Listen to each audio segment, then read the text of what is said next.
প্রবাসীদের ভোটের ক্ষেত্রে ওনারা পাইলট করবেন।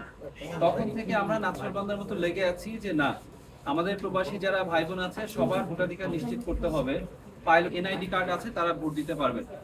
তো এরপরে আজকে আমরা ইসিতে এসেছিলাম আরো কয়েকটা বিষয় তুলে ধরতে।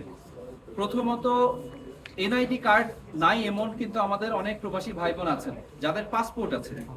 তো আমরা এখানে বলছি যে যাদের পাসপোর্ট আছে তাদের এনআইডি করার জন্য, বায়োমেট্রিক দেওয়ার জন্য অনেক দূর ট্রাভেল করতে হচ্ছে, 1-2 দিন অফিস থেকে ছুটি নিতে হচ্ছে।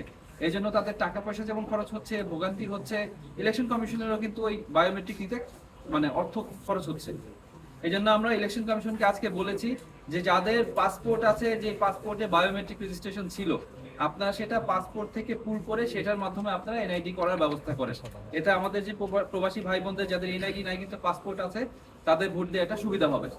আমরা আরো বলেছি যাদের পুরাতন এনআইডি আছে এবং কিছু মানুষের আছে স্মার্ট এনআইডি আছে, নতুন এনআইডি, আমরা বলেছি দুই পক্ষই যেন ভোট দিতে পারে। অর্থাৎ যাদের পুরাতন এনআইডি আছে তাদের ভোটদানের যেন কোনো বাধার সৃষ্টি না হয়। এই দুইটা আমাদের কি একদম টেকনিক্যাল ওইখানে প্রপোজাল ছিল। আমরা আরো বলেছি যে যাদের এনআইডি নাই কিন্তু পাসপোর্ট আছে, তাদের ভোটার রেজিস্ট্রেশন নাই কিন্তু পাসপোর্ট যদি থাকে, তাদেরকে আপনারা ভোট দেওয়ার জন্য ব্যবস্থা করেন। কারণ যারা আমাদের প্রবাসী ভাই বোনেরা আছে তাদের হয়তোবা যদি এনআইডি করতে হয় অনেকে 200-300 মাইল হয়তোবা ট্রাভেল করতে হতে পারে, যেটা অনেকটা সমীচীন হবে না। আমরা যেহেতু পোস্টাল ব্যালটের মাধ্যমে ভোটের ব্যবস্থা করছি, যাদের পাসপোর্ট আছে তাদেরকে আপনারা এটা আওতায় নিয়ে আসুন।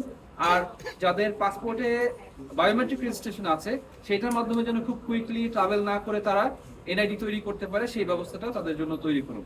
ওনারা বলেছেন যে ওনারা এটা নিয়ে চিন্তা করবেন, ওনারা এটা ইমপ্লিমেন্টেশনের জন্য চেষ্টা করবেন। আমরা দেখি এটা কত দূর যায়। বাট ওভারঅল আমাদের মেসেজ হচ্ছে নির্বাচন কমিশন একটা প্রাথমিক একটা ইতিবাচক একটা পদক্ষেপ নিয়েছে। তারা বলেছে সকল প্রবাসীরা ভোট দিতে পারবে।